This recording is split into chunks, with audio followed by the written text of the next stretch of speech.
No. Fatality. All right. Hello, world. Hello, YouTube nation. And whatever I decide to add this on into the future, who knows? It could end up on Spotify later on. But anyways, I am your host today, Ham Solo 05 Gaming. Please do me a favor and go down and hit the like button, subscribe, support me. I'd really appreciate that. Feel free to speak up in the comment section if you have anything that you gotta say. Just keep it appropriate for sure. Respect our guests, and also, please let's introduce our guest, which happens to be D. What's happening today, girl? How are you doing this evening? Let me ask you this question first. Did you make breakfast this evening? Nah, I didn't actually.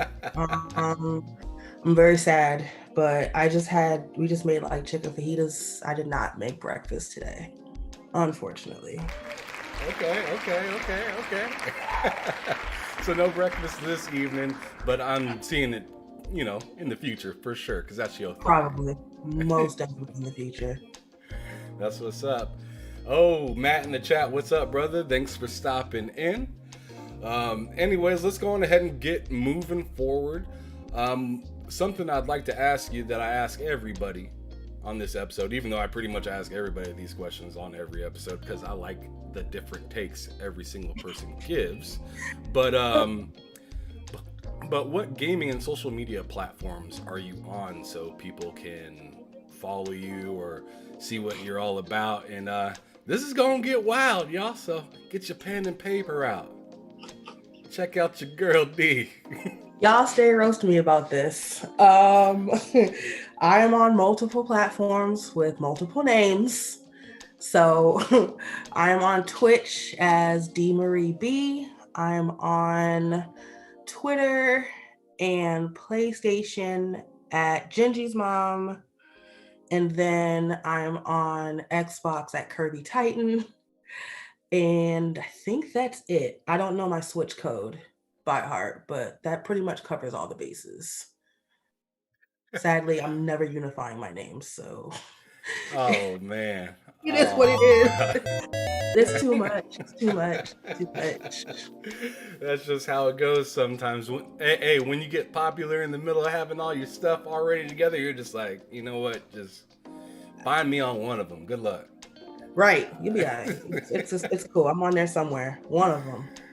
All right. Cool. So please let me know what you playing right now. What sparked your interest? Right now, well, not to sound like a repetitive, person, but I play Gears 5 multiplayer pretty much every day. At least every day during the week. Like it's like my comfort game pretty much. I just come home, do some verses, and then that's it. I'm going to start Contrast and Telling Lies. They just dropped on Game Pass. So I have those already loaded, they're downloaded. And then I'm always playing the Grand Theft trilogy from the PS2 era on my PlayStation. And I'm thinking of starting to stream them because I had to start over with my Sony account, so they're all fresh. So I might stream those on YouTube because That's its own story. And I remember hearing about that. You know the story. But yeah, so on my new PlayStation account, I'm thinking of starting from scratch and just streaming it. Still working that out about where I want to start. But yeah. Cool. So give me just a snippet bit of what happened with your PlayStation account. Go on ahead, and I just want people to kind of hear what happened. Okay, so it hurts. It does hurt. Long time ago, I had one of my cards on there from a very old account. I'm not even sure what card it was. It's one of those cards where it's just like you get a new one, they change it, and they change the date that, is on your card. I had that card on there, and I told Sony to cancel my subscription for something, and they didn't cancel it, and they charged the card. It wouldn't go through because it's an old card, and that card's no longer valid. So instead of charging, being like, hey, we can't charge you, they went into my checking account, and that account is no longer like my main account, if that makes sense. Yeah.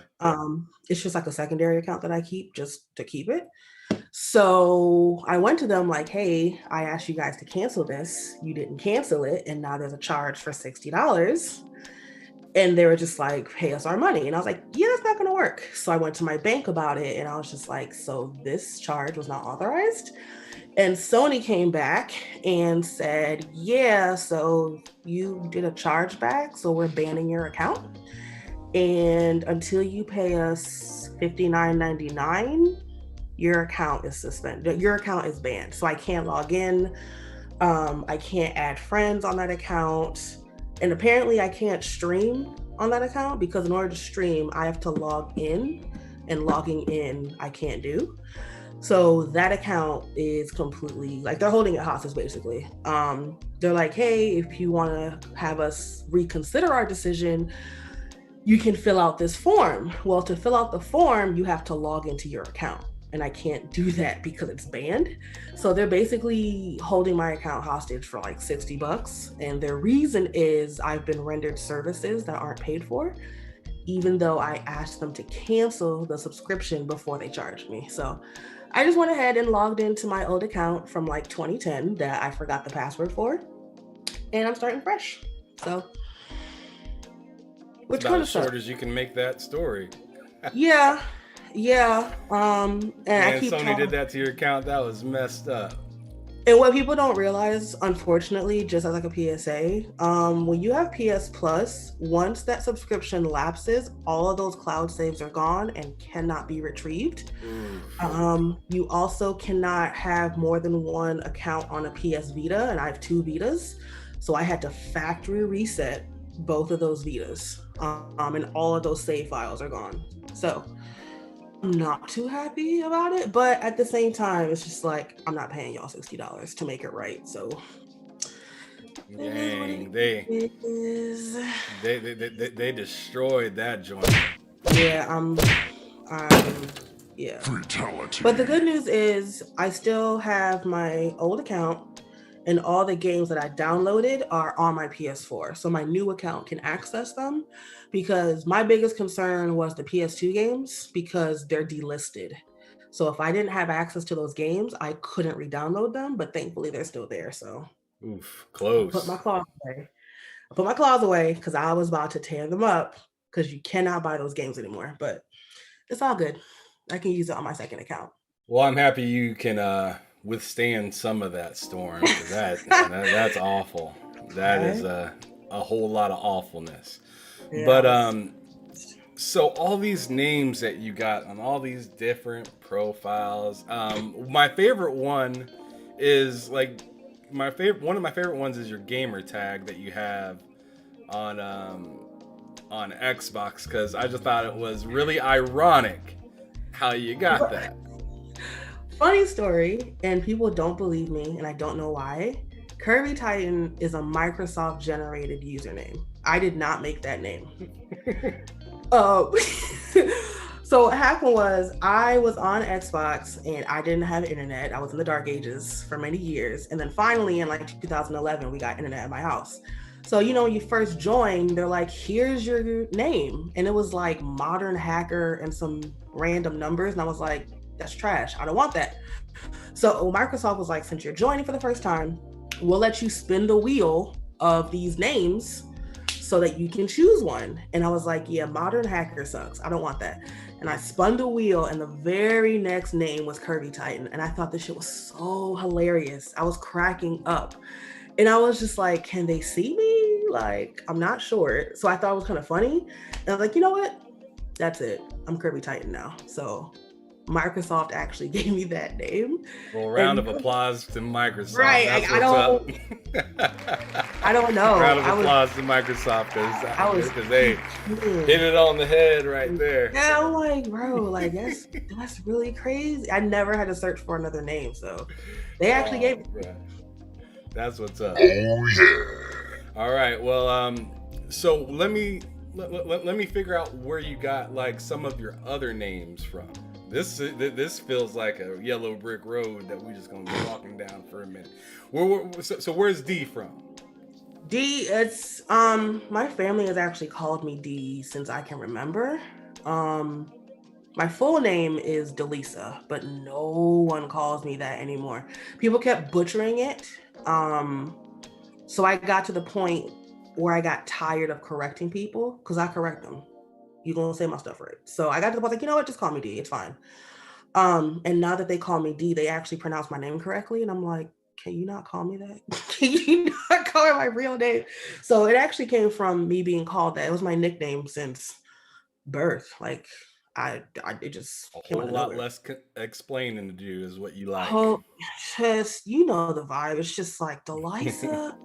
One chick called me Jalissa for like 20 years, and I got to be 20. I was like, that's not my name. Years.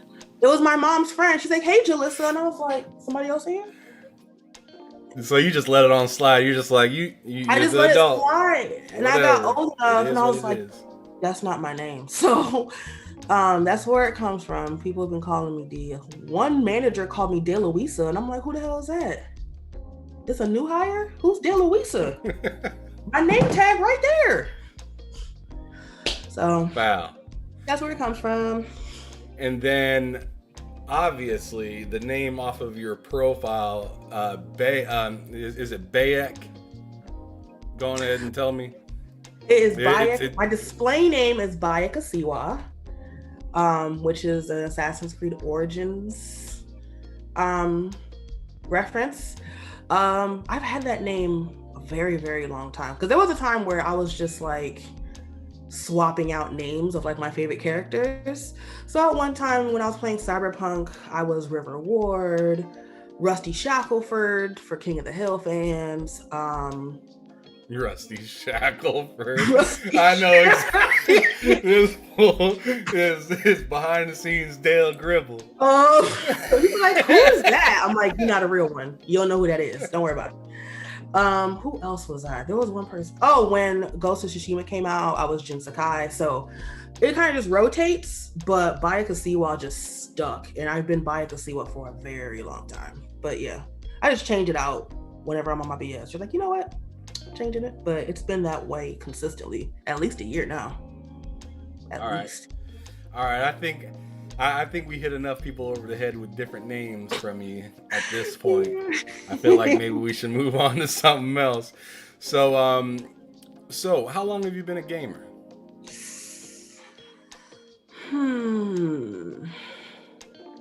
I would say self-sufficiently, and I mean like paying for my own stuff. I would say, what year is this?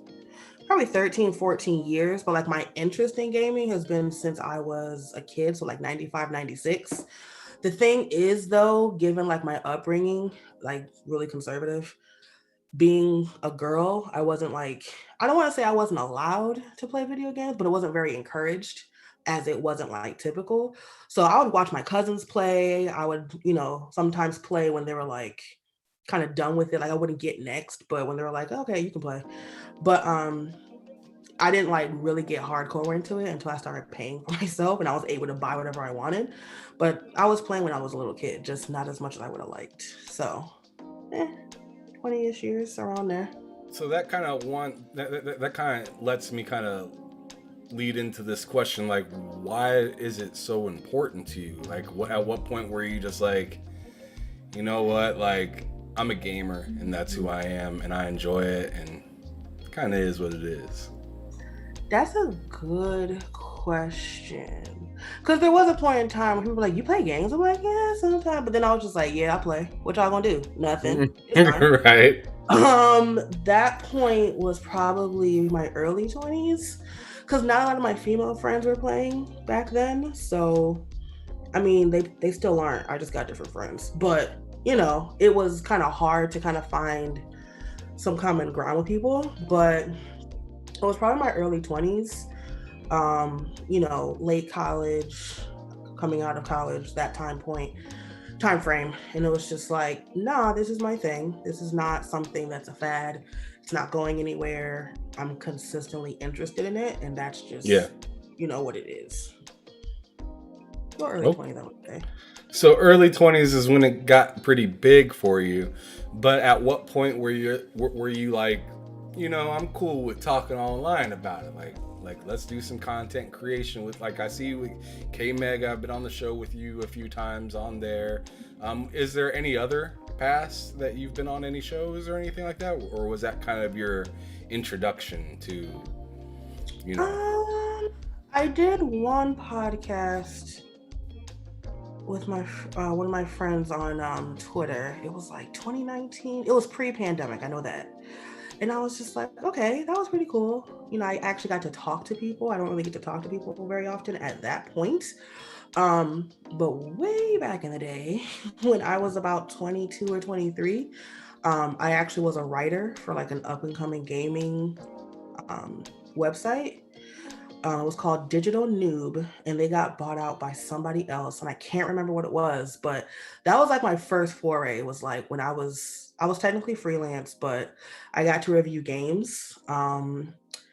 So I think I reviewed Lollipop Chainsaw, Blood Bowl, and one of the Sonic games on 360. Like I just got code for it, and I was able to do reviews. So I actually started as a writer first. Um, Wow. yeah, that was like 2011, 2012 that I wrote. And that was my first time getting on Twitter, was with that account. And then once I couldn't do it anymore, it was very short lived. I was like, Twitter's kind of cool. I get to interact with people. And that account went inactive, and I made my own personal account. Um, and it just kind of started from there, seeing people hashtagging and all that, seeing other people who were interested, and like, oh, it's not just me. People actually know what I'm talking about when I'm talking about these games I'm obsessed with. So it kind of started from there. But as far as podcasting and stuff, that's extremely recent, in like 2019, maybe early 2020. Okay, so a couple of years still almost Yeah, at this point. yeah. So heck, you've been doing it longer than me. I mean, I'm extremely new to these streets, trying to That's all figure right. out my way. Yes, Um, it's fascinating. It's definitely fascinating. I'll leave it at that. But what is like when you go back to when you were a kid playing games, or even, I guess you could even compare it to now, do you have a beloved console that you prefer to play, or Mm, that you just absolutely loved, that you still hold closely to this day? PlayStation 2, Mm. easily. Tell me about it, Shouty. Tell me about it. Easily. I still have it. I shouldn't say had. I still have my PlayStation 1. And not like the curvy ends, the boxy one. So like the original one. Okay. Um, and I got it, and looking at it now, I can't believe that's how it was. But I remember as a kid, I got it Christmas 2000, so I was 11, and it was just like the best thing ever. The graphics were ridiculous. The cars looked all real. And then I remember eighth grade, they were all talking about this game, Grand Theft Auto. All the boys were talking about it. And I was just like, what is this game? And then I found out that the PlayStation 2 came out. Because back then we didn't really have, I mean, the internet existed, but it wasn't like as big as it is today. You had to hear like word of mouth. You didn't really have, blogs and things like that in 2001. So I was just like, oh, a PS2 came out? That's cool. That's everybody was talking about it. And then games came out for it. But I finally got one in 2005. And the way it just entirely blew my mind, because I grew up playing Need for Speed 3, Hot Pursuit, Porsche Unleashed, all those old school Need for Speeds. And I used to like just driving around. And I was just like, man, I wish there was a game where you could like get out and like see stuff. I'm just driving past these buildings. So I played Grand Theft 3, and the fact that you could just do anything, go anywhere in 3D, and the controller was responsive, that just, my little brain was just ridiculously just amazed.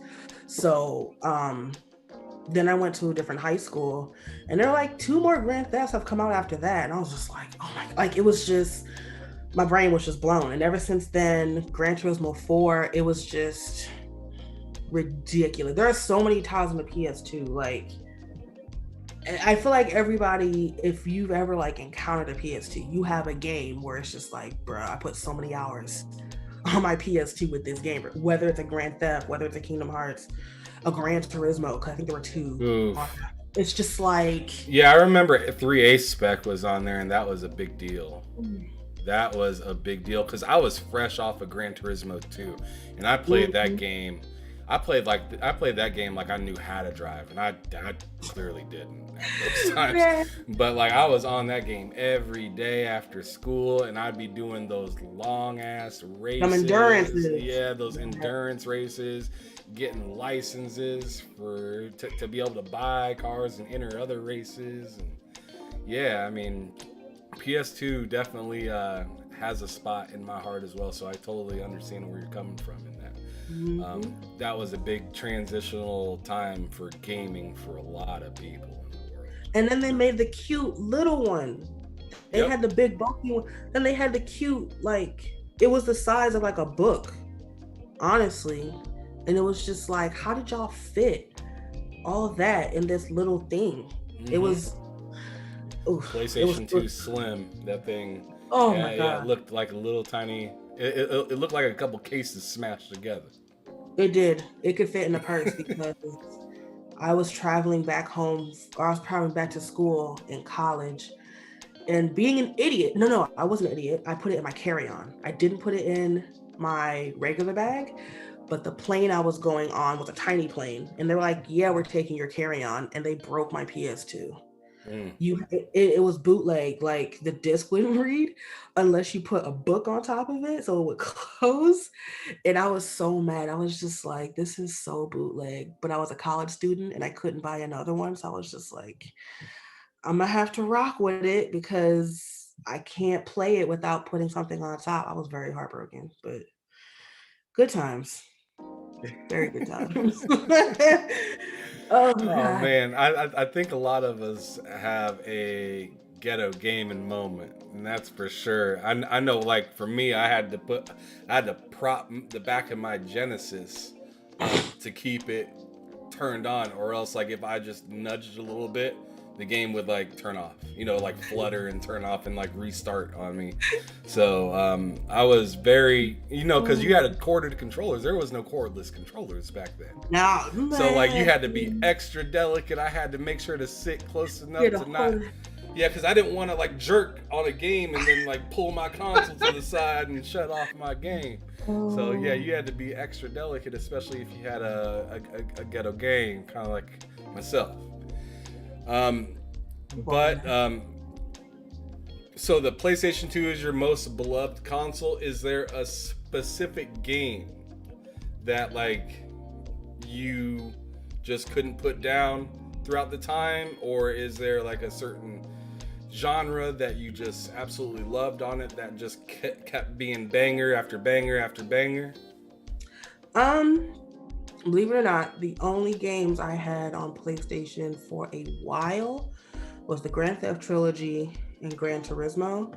I don't recall any other games that I had, but San Andreas really sticks out because San Andreas was huge.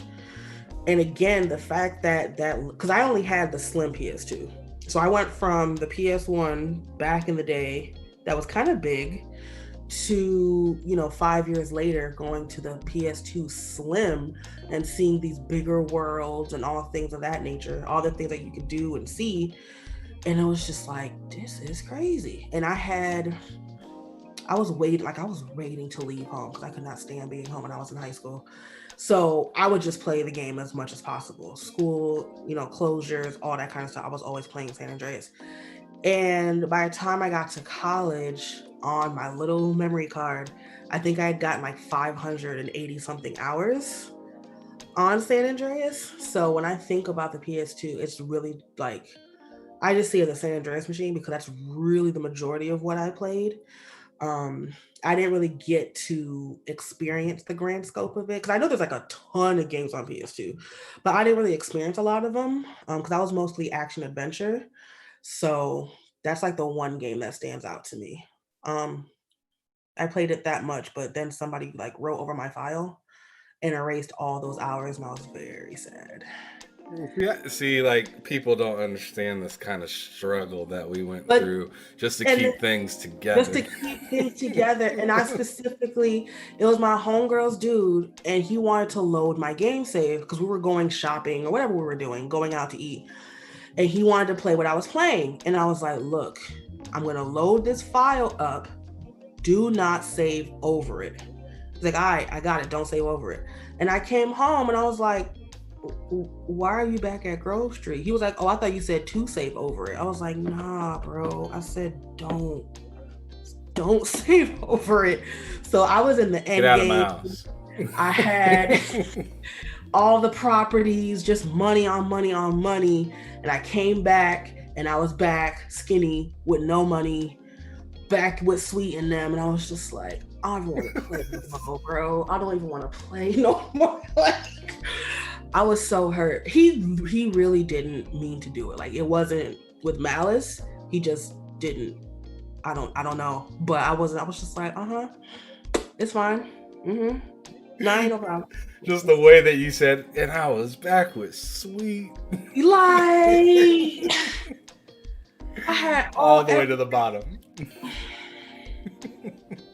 Doing drive-bys and all this kind of foolishness. I have an empire, sir. Come correct. Like, I'm in San Fierro. Get out my face. What are you doing? Starting from scratch. I ain't got no muscles, no girlfriend. It was terrible. I was just like, oh, just bye. 500 hours gone. I was really mad. Down the drain. Down the drain. All right, so let's scratch away kind of this topic and kind of go towards me. I'm just a little curious, like if you had a specific moment inside of gaming where you were like, this right here is special. Like something about gaming and whatnot is really special. Do you have a moment that was like unbelievable? Like for instance, back in the day, loved having like, you know, friends over for the night, ordering some food, kicking back, you know, gaming literally until the sun came up. Where you at?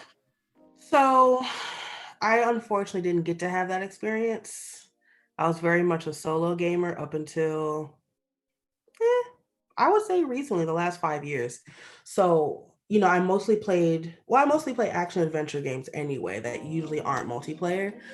But as far as gaming and coming to the realization that it's really special, it wasn't really from a social aspect, but from an artistic standpoint. And the two examples that I can give without giving away spoilers was, I want to say it was 2012,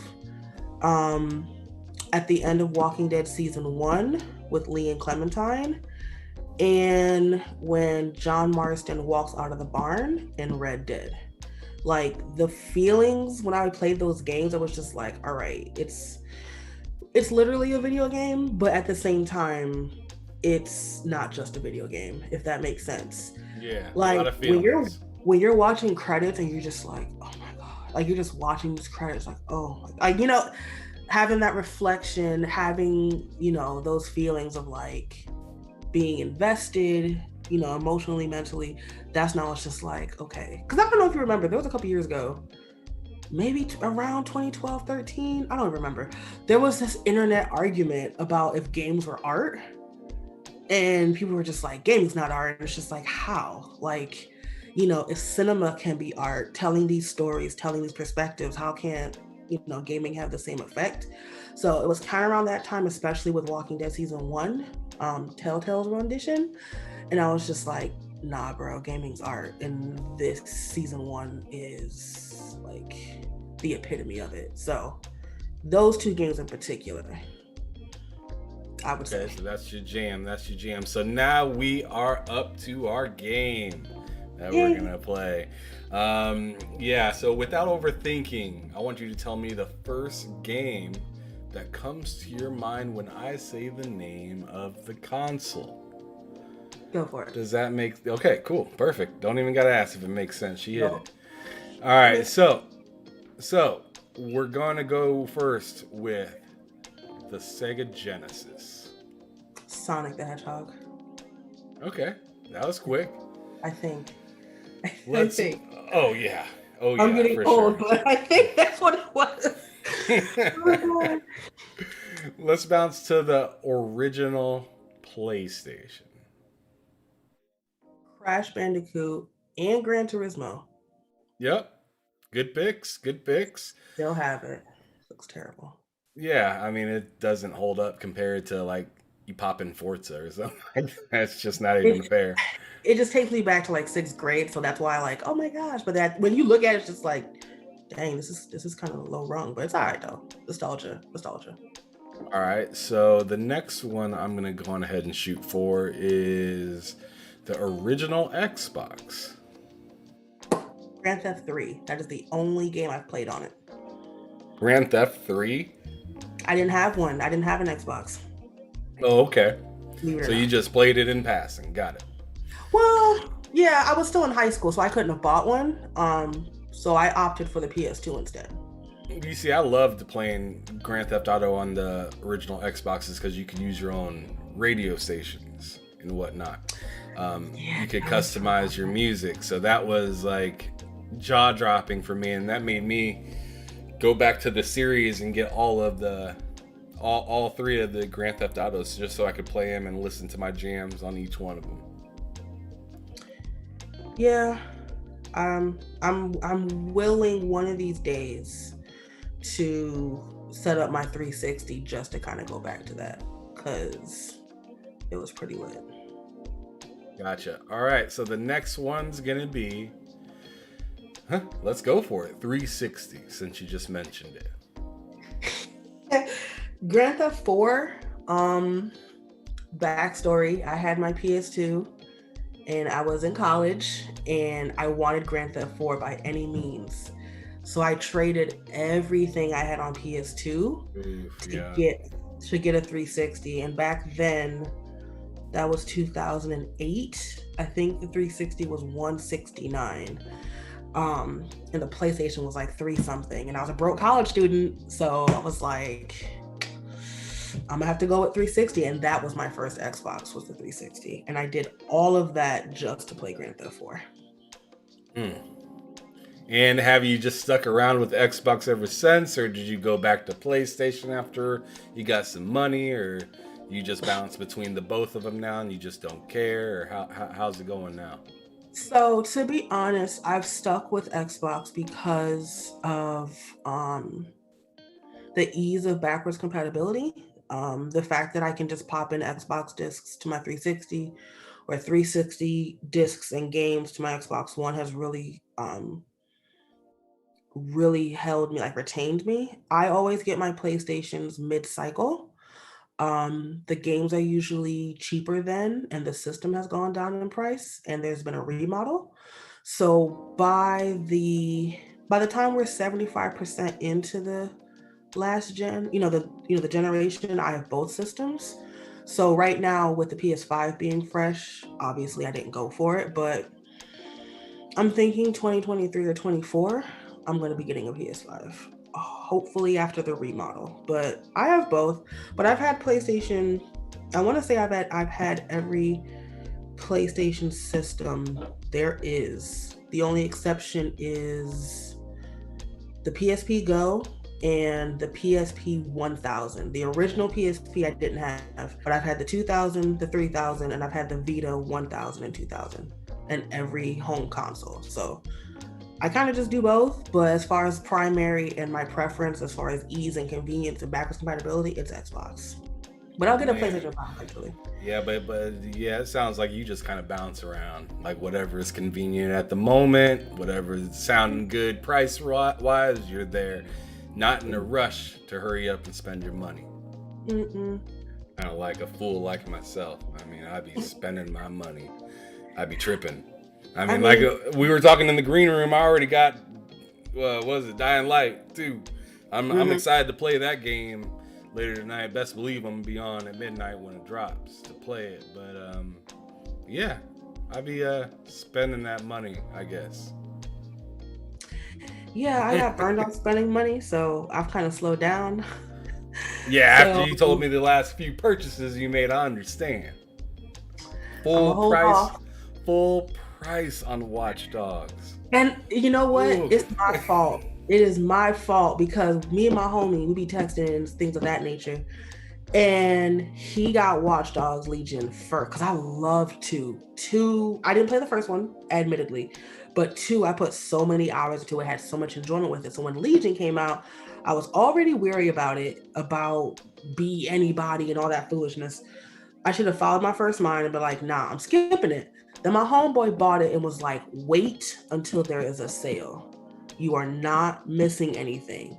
There are bugs, there's screen tearing. Wait on it. And I was like, yeah, you're right. I'm gonna wait on it. And like 2 weeks later, I bought it. And he was like, didn't I tell you to wait for a sale? I was like, yeah, you're right.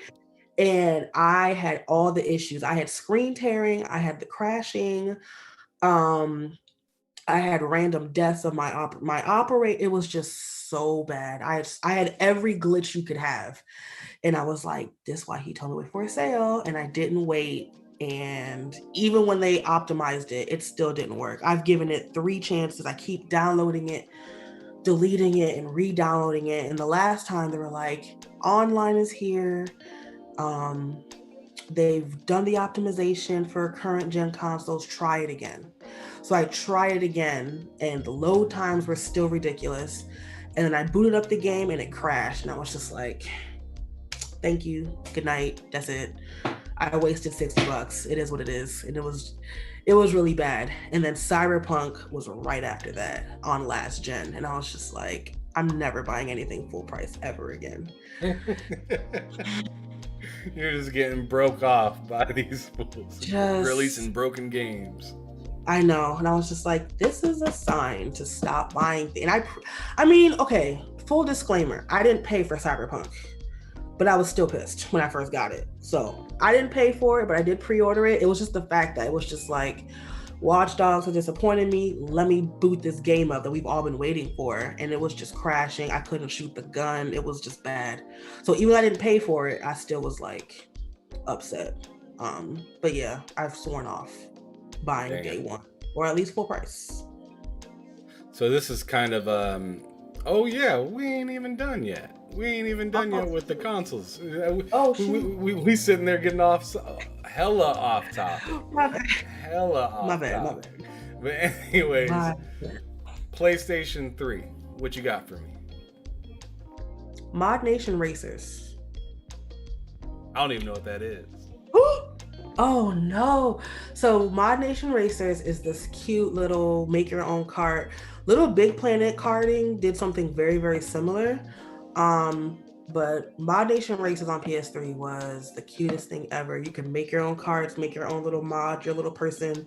You could play online, make custom tracks and things of that nature. The developer shut down. Unfortunately, I want to say it was United Front, but I could very well be wrong. But they shut down, so it never came to PS4. It's on PS Vita, but the servers are down. It's just a cute little racer, and it was one of the first games I got on PS3, and I was really sad I didn't get a sequel. But yeah, that's the first thing I think of, to be honest. That's cool. But what I'm kind of curious about now, because we're gonna hop out of this questionnaire and we're gonna go on to a game that you or a genre that you just refuse to play. You ain't liking it. You ain't digging it. Nah. Battle Royale and real time strategy. Not a fan. I don't hate it, but I'm not a fan. Okay. Yeah, I really don't like battle royale. I just can't get into like Apex, for instance. Game looks fantastic. It looks like something I'd want to play. I turn it on. I don't want to play it. I'm not a first person shooter either. That's I think it's in that order: first person shooter, battle royale, and then real time strategy. Because I don't know, like I'll watch gameplay of Call of Duty, I'll watch gameplay of Apex, and it's just so fast paced. Like your little person is wiggling, they shoot, and then they're dead, and then it's just like respawning. They respawn, they go into cover, come out, somebody snipes. Like it's very fast, repetitive gameplay, if that makes sense. Um, and I've tried. People are like, oh, you should try it, and I tried it, and I was like, I'm good. I don't hate it. I'm just not. So no Halo for you. No. I've actually, I've actually never played a Halo game until Infinite came and came and go. Lord, what See, the hell is see, going on up in see, here? see, and Kim was just like, how have you had the Xbox for all these years and you've never put? I was That's like, what look. I'm saying. So I was You peer got some pressured. explaining to do. I was peer pressured and I downloaded the Master Chief Collection. I'm not sure if it's still there because that joint is like 150 gigs. Yes. I have Halo Infinite and I did start the multiplayer. I have not dug into the campaign yet, but I have it. It's there. There's so much, like, it's a positive problem, I call it. There's so much to play, like right now. I have to play the Hitman trilogy. I have to play Mass Effect because I never played the Mass Effects before.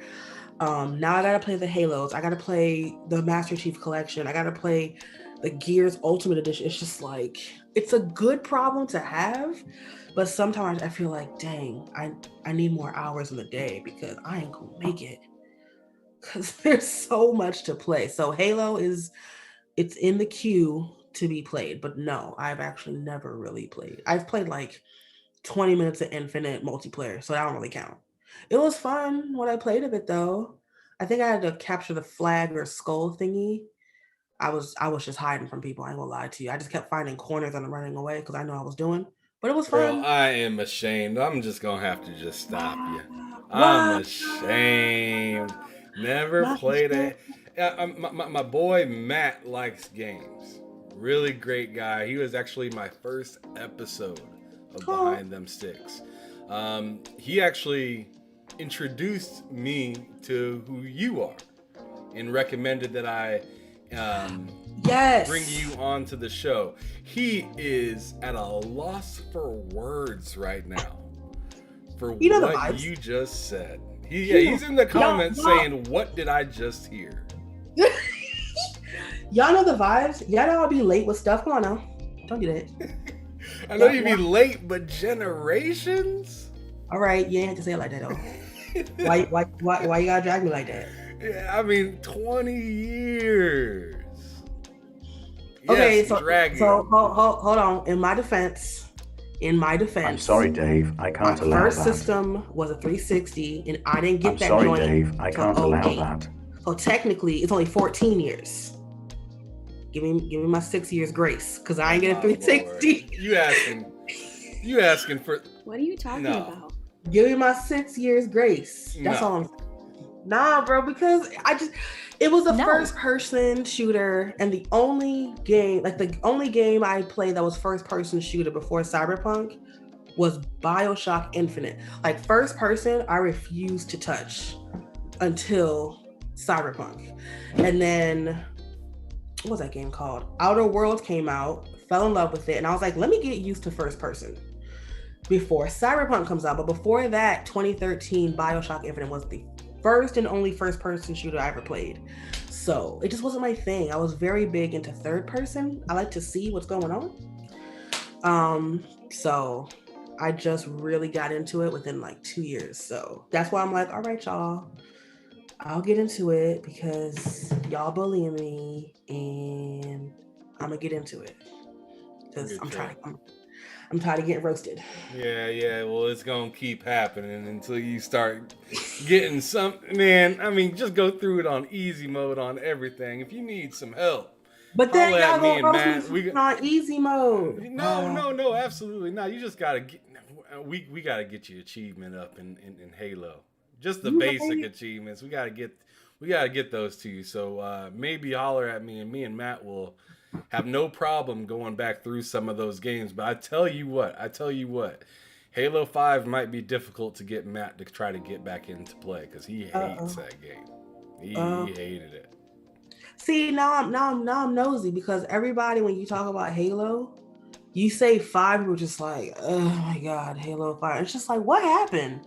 Why y'all hate Halo? It's the game. The game is okay, but like it's just the story. The story aspect of it was just kind of mid, and just kind of made things harder to understand than before. But I mean, seeing that that's all the way, you got a long. Why are you worried about Halo 5? You got you got like five or six other Halos you got to deal with before you even get to that. That's right before Infinite. You shouldn't even be thinking about Halo 5 right now. You got a long road to go before you even get there. There's just so much to play. There's just so much. Oh man, I'm gonna try to get you a W right now. You holding a heavy L right now for that one. Always. I'm used to L's at this point. Like they just. It's all right though. It's all right. Just hand them out. Just hand them out. It's totally fine. All right, so I want you to tell me your best 3 games of last year, whether they came out last year or not. I just want you to tell me the 3 games that you played throughout 2021. And then give me your favorite one. Give me a second. There's 2. So, believe it or not, Cyberpunk 2077. Oh, Lord. Wait. I'm confused now. I'm gonna come back to that. Forza Horizon 5. Forza Horizon 5. I swear that's like everybody's favorite. I mean, it's a good game, but damn. I want to say 2020. I keep thinking now is 2021. So when you say last year, I'm thinking 2020 because my brain can't keep up. But 2021, I'd have to say Gears 5, believe it or not. And easiest first, Gears 5 is because it's one of those games where, I don't know if anybody else has had this experience. It's one of those games where you're just like, what is this? It's the Game Pass effect. I ain't gonna lie to you. I was just like, I played it before. I started the story, didn't finish it. I still haven't finished it, actually. And then I was just like, I tried the multiplayer, but whatever. I just randomly, while I was at work, I think Xbox was doing something where it's just like, however much gamer score will give you in reward points. So I was just like, I need achievements and quickly. And I was like, let me check out Gears 5. See what that's talking about. If I don't like it, I'll just move on. And I played it in one night. And literally ever since, I've been playing it every day.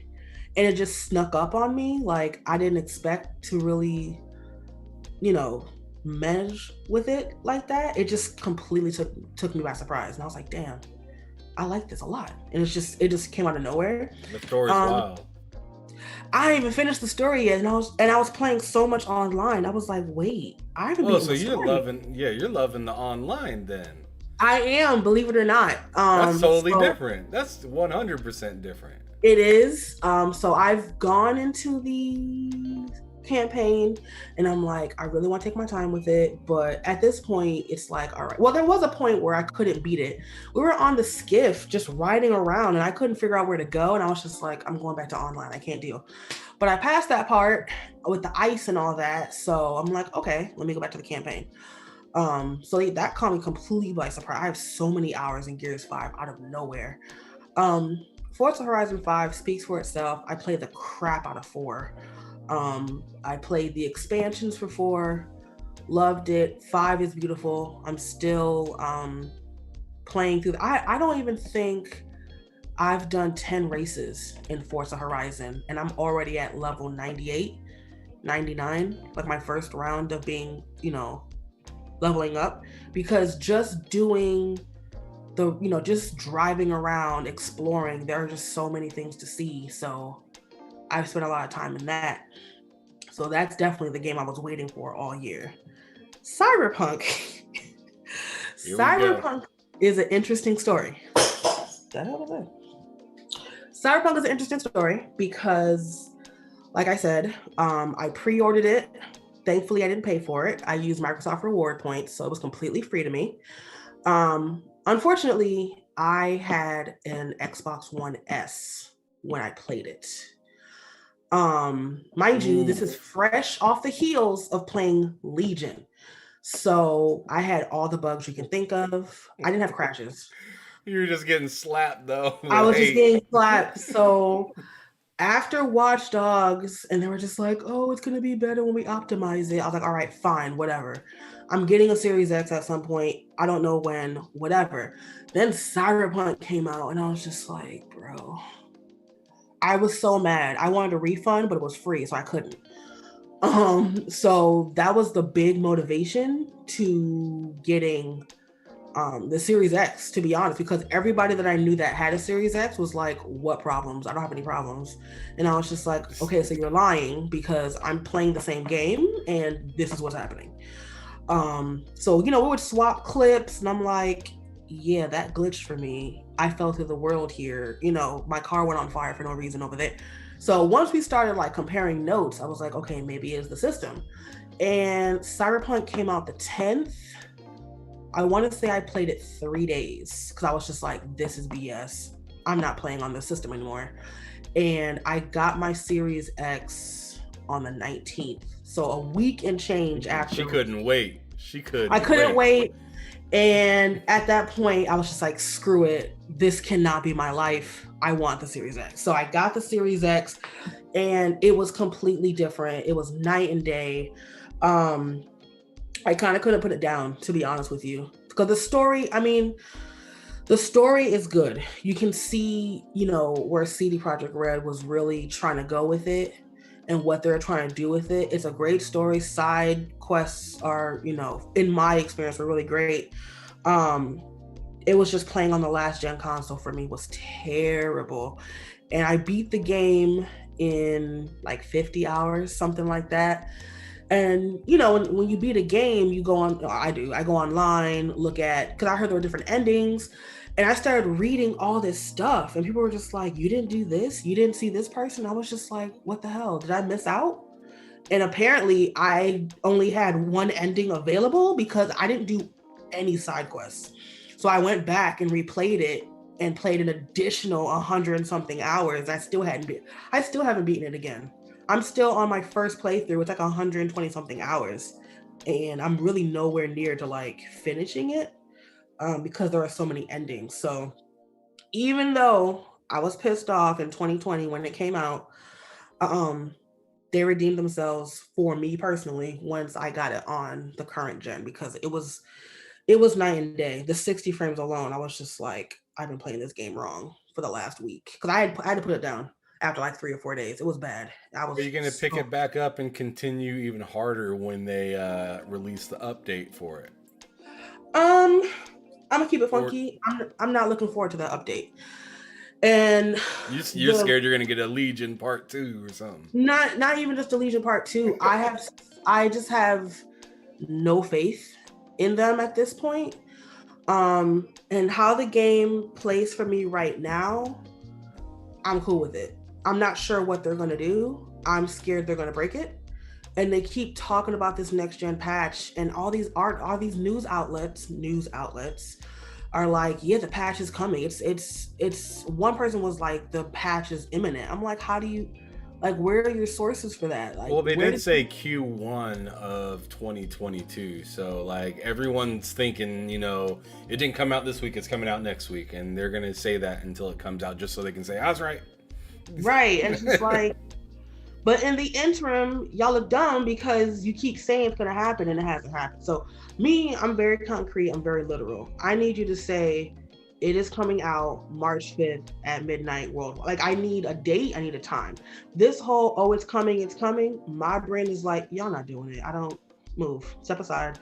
Y'all already messed up the roadmap. I'm cool with how it's playing. For me, it plays fine for me. Y'all need to make sure it plays fine for everyone. But as far as me and my experience, I can go play it right now and not feel like, I need the patch to come out. I was at one point thinking, like last year, I was like, I want to try a new life path. and start from scratch. But now that we're in February, I mean, we're about to be mid-February next week. Like 14th is on Monday. That's almost half the month gone. Already. That's crazy. Right. It's just like, I mean, y'all doing it or wait, not? Wait. You mean in the next week? Because the 14th, this week. I think the beginning of the week is Monday. Not this coming Monday. It's next Monday? Yeah. Today's the 3rd. Oh. Listen. You living in the future, girl. I am, because I have so many things scheduled for the 14th. Oh, good Lord. But yes, it's like a week and some change. So yes, we are on the 3rd. But it's still going fast. It's going It is still really going fast. Like, look, y'all doing it or not, I can't deal with the back and forth. I don't like the whole, oh, it's coming. It's like, I'm good. I can play it how it is. Y'all need to make sure it works for everybody else. But I'm not looking forward to the next gen patch, the current gen. I'm not looking forward. There's Matt right there, bro. Cyberpunk is the best RPG in the last 5 years. So I didn't play a lot of RPGs. I played Witcher 3, Witcher 3 when it came out in 2015, and I went hard in the paint for like 3 weeks. And then Batman Arkham Knight came out, and I never picked it back up again. I tried to get into it recently, and I was like, I don't know what's happening. I don't know what I'm doing. So I want to coming out with a patch for that too. They patching it up. Okay, I don't know. You just have so little faith in CD right now, don't you? I don't have faith in a lot of companies at this point, and it's unfortunate. I don't like when companies are kind of up here and then they kind of let it get to their head and now they're like down here. I can't trust them after that. When they kind of go back on their word, they're doing things that are kind of greedy. I'm not a fan of it. But, Outer Worlds, which I still haven't beaten, was like my first real in-depth RPG experience.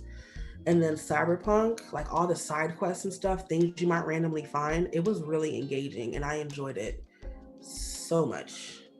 That's why I'm just like, dang, I think I did. That's pretty cool that got you into a first-person game, though. That's pretty dope, because the way you were talking earlier, you're just like, I just don't mess with no first-person games. I didn't, and that's why I'm still kind of, a little ambivalent about Dying Light, because it's just like, am I doing too much? Like, I don't want to get it. I'm just like, nah, I'm good. Or am I kind of into it now where I'm like, first person will be fine? Because I remember years ago when I was watching Mirror's Edge, I was like, yeah, I'm not there. The parkouring, the first person, I'm not there. But I don't know if I'm there at this point. So I don't know. We'll see. I heard they made it relatively easy, because I know in Mirror's Edge it was a pain in the butt to do some stuff in that game. I figured. And like I didn't even finish that game. I was like, I'm done with this. I just can't do Catalyst? this over and over. No. Oh, yeah. I heard Catalyst was better, like a good continuation, but I didn't play it either. I didn't want to play it, get it and then not like it, so I never got it. I hear you. Well, let's move on. We've been on that one for a hot second. That was real nice. No, I liked it. I liked your answer a lot. It was fun. It was definitely fun. So, just kind of curious, do you happen to have because you just got done dogging CD Projekt Red a little bit. I'm trying to see, do you have like a studio that you do, you fuck with them? This question hurts my heart because it has changed. There was a point where Rockstar couldn't really do anything wrong in my eyes. They produced quality, they produced in-depth stories, details, engaging worlds and all that, but they have severely disappointed me recently. So they are no longer a studio that I can trust. So as far as that question is, the only studio that I have 100% faith in, they just have the hands of Midas. Anything they touch is just great, is Insomniac. That's the only studio. I knew that was coming, because every time, because they're just like the good boy in school. They just never do anything wrong. You can't be mad at them. I just, even though I'm not on PlayStation heavy, I still can recognize the great work and give credit where credit is due. Yep. And I think Insomniac is one of those studios. Close second is Rocksteady. That may because I'm a Batman fan. And I do say close second because I'm still pissed at them for making you pissed Batman. At everybody. You a mad black lady. Listen, I'm not a mad black lady. I am not. I just call things as I see them and just make it plain. I don't like the fact that their collector's special edition that was $150 did not include the season pass, and the season pass was an additional $40. That was kind of trash, in my opinion. It felt a little greedy, but there's a lot of DLC for Arkham Knight. It was a good title for console players, but that's kind of a little bit of a scar on my experience. But Insomniac, for me personally, has a pretty spotless record. Like everything they've done. I love Sunset Overdrive. I love the new Spider-Man that they've done. And I'm looking forward to the Wolverine. So they're a pretty solid studio. I haven't played the most recent Ratchet and Clank that was on PS4. I have it on disc. But what I've seen of it, it looks pretty solid as well. I didn't have any issues with what I played years ago, but they're pretty solid all around, in my opinion. I hear you. So you are a happy lady that just hates greedy ass companies. I don't like. Yeah, my thing is. That's most people, though. I mean, we all hate greedy ass companies. Yeah, I don't like the greedy companies. I don't enjoy being sold a product that's 75% complete and then being sold the other 25. And getting sold 75% at full price.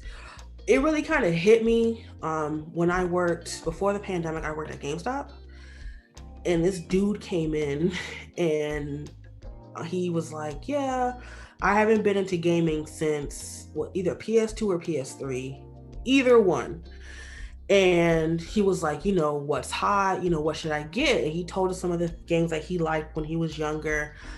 And we were like, yeah, you might like this and you might like that. This special edition has the season pass, and this one has.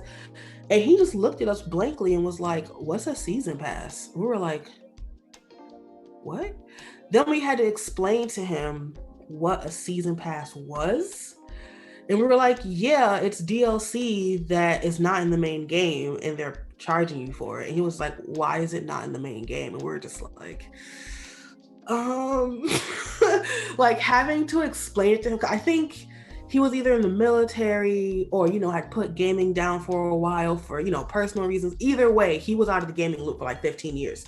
And we had to sit there and explain like, yeah, this edition has this. Like he didn't get special editions. It was just you had to let him know why he is being taken for a ride. Right. And it was just like, yeah, that's not how they do it anymore. You got to download this and you have to do that. If you want to play online, you got to pay the subscription. I mean, he was cool about it. We got him hooked up, but it was just like, it was like somebody, like it was like going to the past and like explaining, the future. And it was just like, yeah, companies don't do that anymore. Companies don't give you the whole game, the whole experience. Make sure you have internet, because when you put this disc in, you're going to have a day one patch that's 50 gigs. So you might want to get this hard drive. And he was just like, oh, okay. I'm not sure why that's what's going on, but okay. And it was just like, dang, we just kind of. He came in for a good time and got his ass beat. I mean, he was cool. Like, okay, I got to do this. But for those like 5 minutes, we had to explain it, like break it down. It was just like, dang, it wasn't always like this. You know what I mean? Like There was a time when you bought the game, you popped it in and it had to work. You didn't have internet to patch it. You didn't have all these special editions and everything was in there. You had to earn it. If you wanted, certain perks in a game, you had to do so many things or win so many matches to have those perks. It wasn't, whip your credit card out, make sure you're connected. And I'm not saying modern technology with gaming is bad. I definitely am appreciative because, of course, there are games that need patches or there are issues, but there used to be a time where that wasn't the case. When you shipped a game, that was it. You had to make sure it was right. And I feel like that's missing. Um, and we're all just kind of in one way or another kind of feeding into what the current climate is, whether in large portion or with small portion. We're all kind of contributing, and it just used to be different, not worse or better, just different. Well, the thing is, and it's not just with like GameStop or like Microsoft or anything. Like, companies have figured out that if they bundle things together, they can get you to spend more and be okay with it because you're getting the main piece of the product. So like all these like ultimate editions of these games and stuff like that, like back in the day, I just went to the store and just grabbed the game. There wasn't all these crazy different editions. Every once in a while there was like a steel book or something like cool that came with the game, or if you were the first like 100 in the line or something like that, you got something cool. But like now it's like you buy it digitally and you can still pay up to like $120 for a game if you want to get the ultimate edition, and it comes with all this art stuff that you'll probably never look at, a soundtrack that you'll probably never listen to, and like it just comes with all this stuff, and it's cool, and I applaud the person that enjoys that extra stuff. More power to you. But for me, it's just like I just want to play the game. Like I just want to see. I just want to play what I've seen for the last several months and enjoy it and call it a day. I remember back in the day, you go to the store, pick up the game. The only thing you looked on to see is if you had to buy a new memory card or not, because you're like, oh, I mean, how many blocks is this taking up? Because I only got 8 megabytes. Right. That was it. Exactly. That was So, that was very good examples. What game are you most excited for this entire year, or has it already came out? It was supposed to come out this month, and it has been delayed. Of course. That's regular now. It's delay season. I'm looking forward to the reboot of Saints Row. I'm not pre-ordering it. You're gonna take it slow. I'm not pre-ordering it. I'm still probably like, I ain't trying to brag, but I'm probably not gonna pay for it, but I'm definitely not pre-ordering it. I'm gonna use my points for that. So if it is trash, oh well, but I'm not gonna pre-order it. But I'm looking forward to it because it looks like a mix between 2 and 3, and 2 is like the ultimate. I put so many hours to Saints Row 2. 3 not so much, but definitely 2. So I'm looking forward to that. I want to. That's the only game I'm looking forward to this year that has been confirmed. Because the other ones I want to see, they haven't been confirmed yet. Yeah, and confirmed don't even mean confirmed anymore. Sure don't. So you don't even know how excited to get, because I took an L being super duper excited for Stalker 2. I was so excited, like that was the only thing on my mind since pretty much like Halo came out. I was ready to play that, and I know it's still a couple months away even from now. Okay. But well, it was.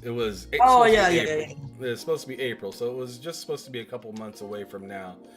But when they said like I had to double take, I seen that it was going to be delayed. I was like, all right, it's delayed. It's probably just a couple. December, bro. I was like, December. What happened? And they talking about polish on the.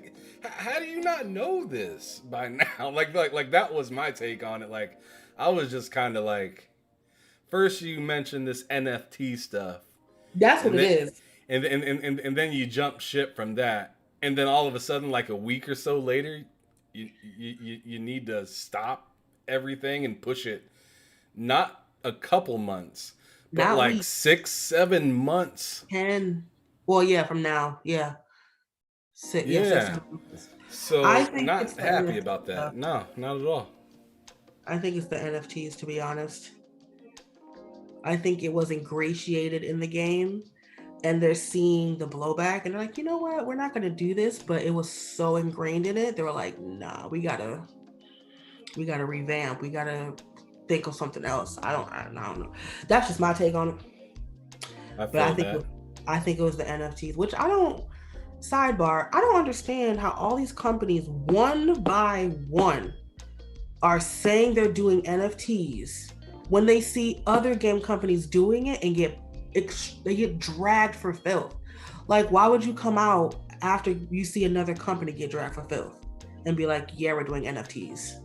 I don't understand, Well, but you know how it goes sometimes. I mean, sometimes you think you weren't right with that person. You gotta come over to me. I'll make sure you live right. You eating good and in the neighborhood and whatnot. But I mean, I feel like that's the way it is right now. Like each company is like, I'll give it a try. I mean, we like more money and we want to make people happy. And if somebody can have their face on a game, that would make them the happiest. Or have their painting on a wall somewhere in a game, that would change the world. And as Matt said in one of his previous videos not that long ago, it's like these companies are starting to push their chest out, like all the way out, no. and really overstep their boundaries. Like the guy from Ubisoft, Matt was telling me the other day, was talking about, you're gonna like this, you just don't know it yet.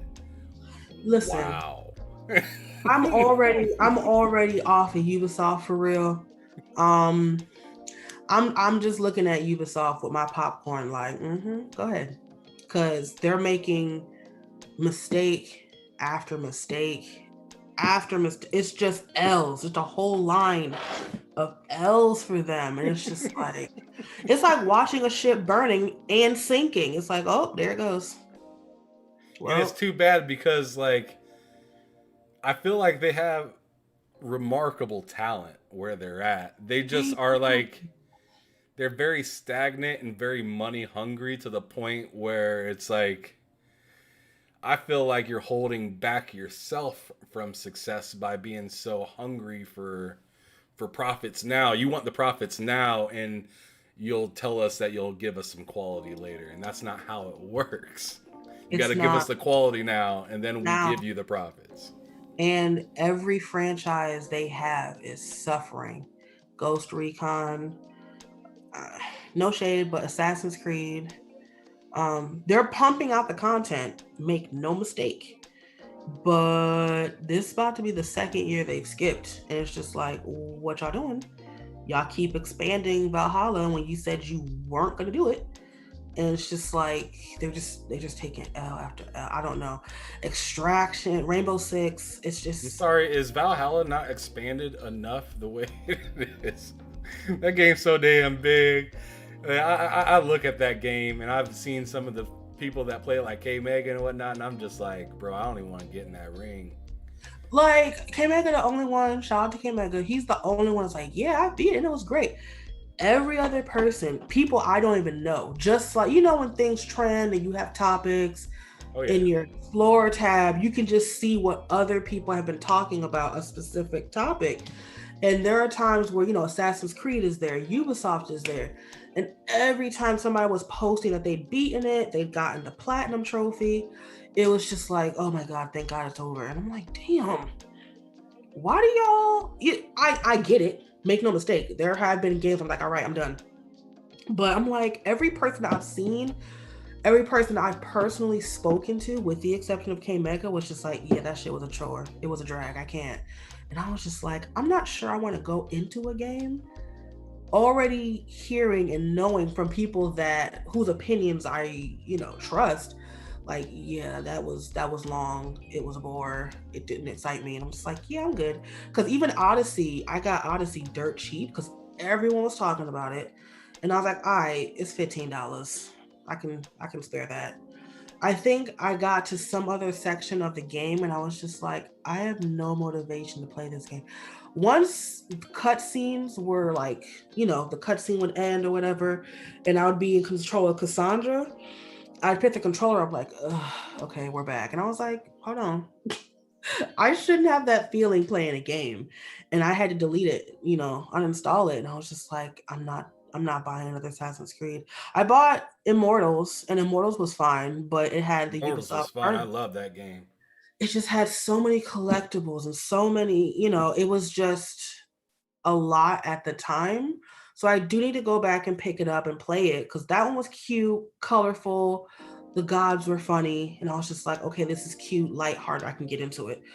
But it was just a lot of collectibles and climbing. It was very Assassin's Creed adjacent at the time. And I was just like, I'm going to put this down for now.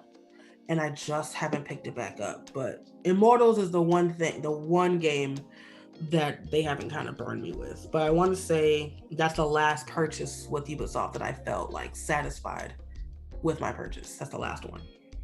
Got it. All right, so now let's go back to the past one more time. I just want you to tell me if there were 2 games that you were able to go to the store right now, and let's say the store has every single game available. If there were 2 games that you were told to, hey, go choose these 2 games and we'll completely update them and bring them to today's highest quality standard, what would those 2 games be? Hit me. Fable 2. And I guess Saints Row 2. If it's done correctly. I'm not a huge I won't say the word advocate, that's kind of a strong word, but I'm not a huge fan of remasters and definitive editions, because the last couple have been subpar.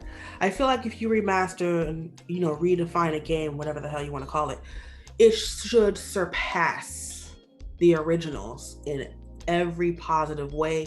You have we know GTA didn't do it. We sure the hell do. And listen, K-Mega will tell you. K-Mega will tell you. When they announced it, I won't say rant. I went on a suggestion thread on Twitter, and I told people, do not buy this. Do not pre-order it. When they were yanking the originals off the store, I was like, that's a red flag. Don't do it, y'all. Don't pre-order it. And they're like, oh, PS Plus is going to get it.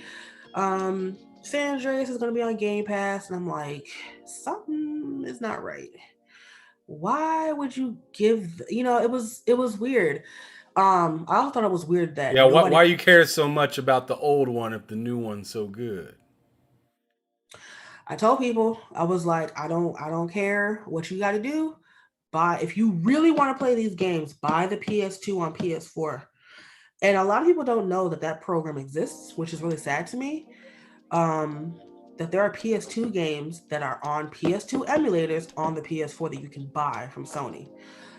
So I was on my soapbox for a very long time, like, y'all, I'm telling y'all, listen to me, don't do it. And then the game came out, and I was just like, damn it, I hate being right. I hate being right. I was hoping I would be wrong.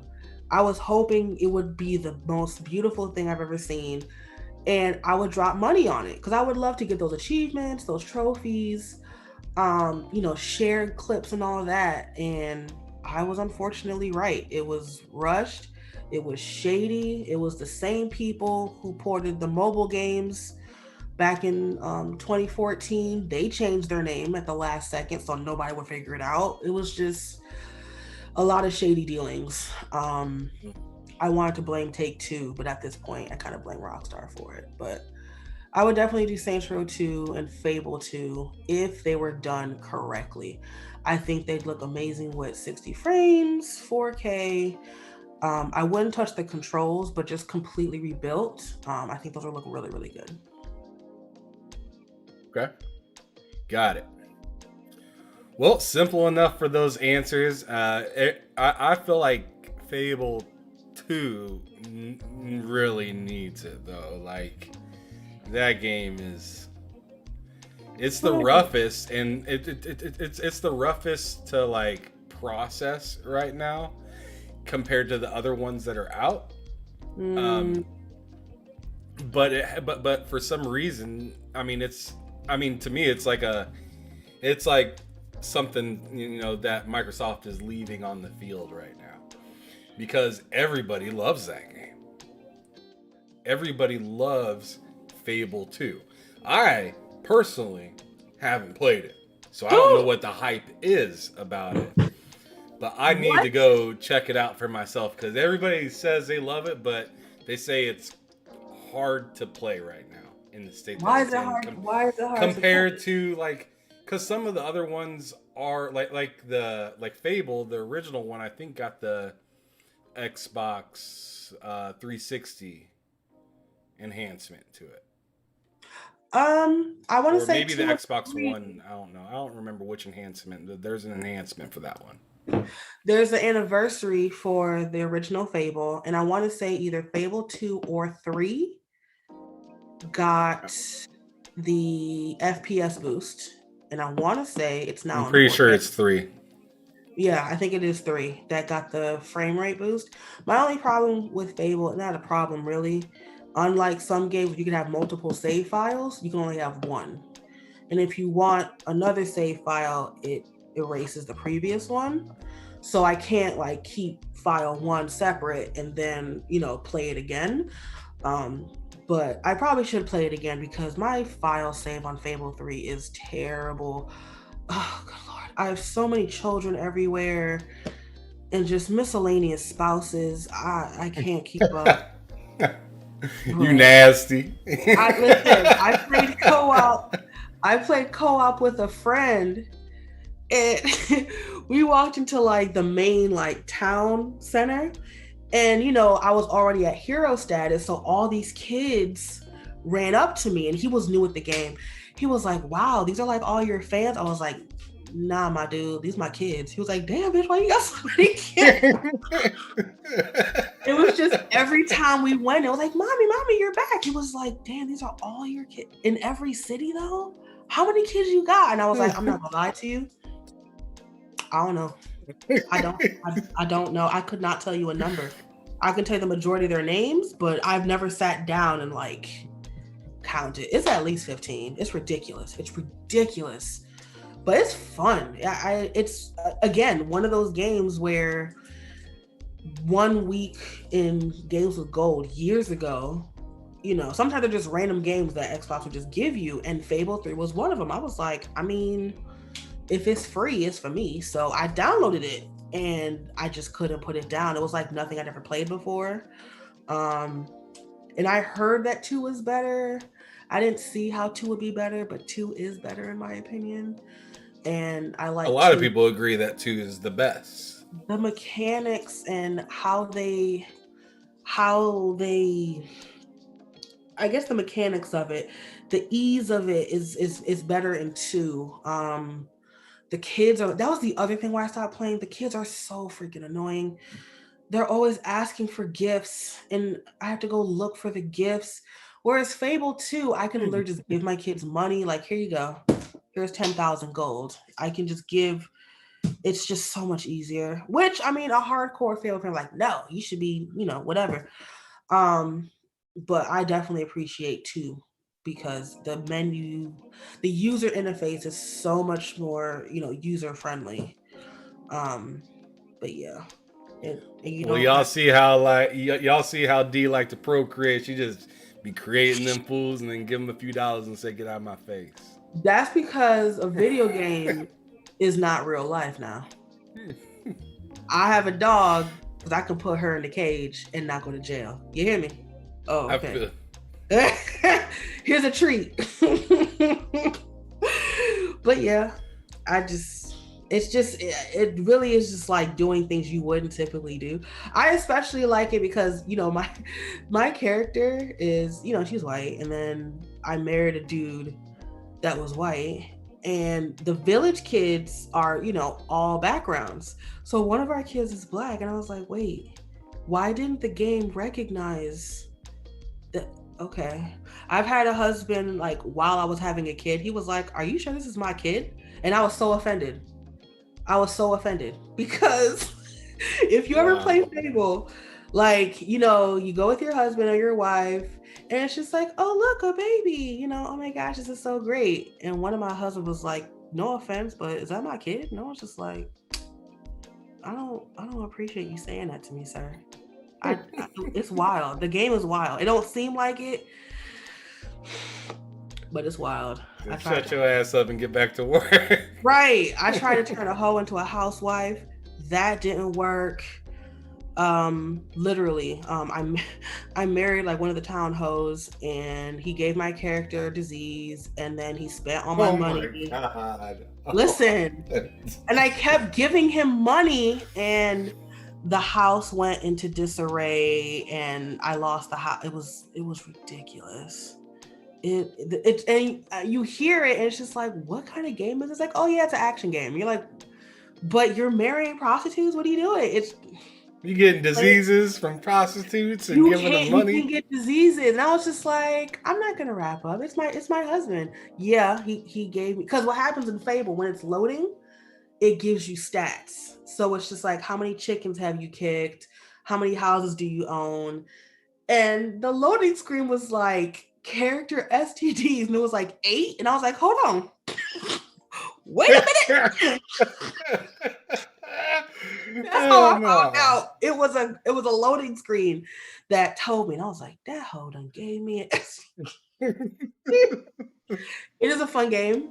It's one of those games where it can just catch you off guard. I mean, the story's cool too, make no mistake, but I can't tell you the last time I can't tell you the story of Fable 2. Ain't nobody got time for that. Like, it's the mechanic, it's the social, you know what I mean? The story's cool. I mean, I played it, but it's the other stuff in it. It's like when You you like play the Grand Theft. interactions that you can Yeah, like, randomly have and stuff like that, yeah. yeah, if I ask you, like, all right, what's the story for Grand Theft, whatever Grand Theft, you're like, I mean, yeah, this person got betrayed, and, I had to go kill this person. Okay, cool. But if I'm like, yo, what's the wildest thing in GTA that happened? You're like, yeah, I was in a helicopter, and me and my whole bunch dropped it. Like, that's what you remember. So, not saying the story is forgettable, but it was cute when I was playing the campaign. But once the story was over and I could, chop wood and, be a bartender and do all that kind of stuff, that's when it like really opened up. So, No, I feel like GTA is a perfect example for that though, because I mean, now thinking about it, like I remember Vice Cities because that was pretty like that was a staple, and I remember San Andreas because that one was a staple. No one's gonna forget Big Smoke. no, But no. but yeah, GTA 3. Don't remember a whole lot of that story other than like the Dawn and stuff like that. And let's see, GTA 4. Don't remember a lot of that story. I played some of it. I think that was like my least GTA that I got into, even though it was pretty dope. I just didn't play much of Not it. you too. Not you too. Sorry. but GTA 5, I legitimately don't remember that story. When they gave me 3 different characters, I was like, how am I supposed to keep up with this? Right. I mean, the story is it's enough. Like, when you're playing it beginning to end, you can follow it. But then once the story is over, it's like, okay, cool. I'm gonna go hang out with friends. I'm gonna buy Yeah, these go blow properties. some Like, shit up. yeah, it's Whatever. not a lasting. For me, the story of GTA 5 didn't have a lasting impact or impression, and that's okay. Not every story has to have that, visceral feeling, like Walking Dead season 1 had. But they definitely wasn't as story rich. But you still enjoy the side missions, the random events. The random events, I think, are my favorite of Grand Theft 5. Um, like, that's one of the things with the technology and everything. I was like, dang, this is kind of lit. I think I was going to get my hair cut with one of the characters, and the salon was getting robbed, and I was just like, hold on. And the Pause. thing was, that save file was 5 years old. So I've been playing Grand Theft 5 with that save file for 5 years, going to that salon, going to these corner stores, and never had that interaction. The one time I go to the salon, it's getting shot up. And it was just like, oh, there's still new things to see in this game from 2013 that I haven't seen yet. So those random events were like my favorite part. But Fables is one of those games you play it. I mean, you play the story, definitely play it, twists and turns, do what you gotta do. But once you beat it, it's just like, all right, I'm about to act up and have some fun with it. And I used to tweet about it and just tweet like all like what my kids were doing. And I didn't I didn't realize that I wasn't putting the hashtag Fable3. And I tweeted like, yeah, I'm trying to have a kid with my husband, but my house is at max capacity. So I gave them up to the orphanage to try. And somebody came in my mentions was like, not that it's my business, but why did you give your kid to the orphanage? And I was like, well, the internet told me that if I get rid of the kids in the house, I can have kids with my husband. And I was like, so I just realized I didn't hashtag Fable3. So you might think this is real. And he was like, yeah, I thought that was real. I was like, nah, bro. Oh, hell no. And I was just, because he was really concerned, like, why did you do that? And I was like, the internet. I looked up the wiki page and it told me. And he was just like, what? And I was like, oh, hashtags. My bad. Hashtag Fable3. Yeah, you had that person looking at you like, man, her life is all the way fucked up. All the no way priorities. I was like, yeah. And I was just like, how did he get? I was like, oh, I told them I gave my kids away. That makes sense. And what's funny is you could probably tell them, oh man, my bad. I was talking about a video game and they still ain't looking at you right. Right. Like, they're still looking at you like, well, if you doing that in a video game, I'm wondering what you doing in real life. Listen. That's the one game where people are just like, why are you like this in this game? I'm like, because I'm nothing like that in real life. That's why. Like, facts. I don't play GTA to act like that in real life. At all.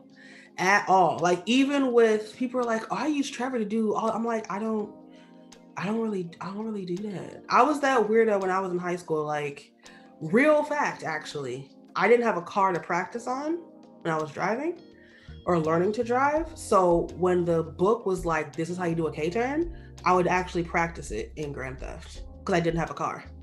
So I was like, oh, if the traffic is this, I need to, all that, those diagrams in the book, I didn't get to like do it in real life. I used to do it in Grand Theft. So I was like a lot of us. I felt like a lot of us that grew up around that time were, because I did that kind of same stuff too, except I was playing Gran Turismo. Oh man! I'd go park and just do all this like unnecessary stuff, unplug one of the audio cables and then plug in music and act like I'm really riding down the street. Yeah, just like doing a an hour race on one of those endurance things, just jamming, doing my thing, trying to not touch any other car, trying to race all perfect and shit. I feel better now because I thought it was just me. No. It was just me. So I'm like, all right, I'm a weirdo. Because people are like, this will happen when you learn how to drive from Grand Theft. I'm like, ha. I would never. No, I'm capping. That's how I learned. That's how I learned how to drive. So, yeah. All right. Well, back to we're down to our last kind of few questions. What frustrates you about gaming, if anything, at all? You're like, where to start? Toxicity.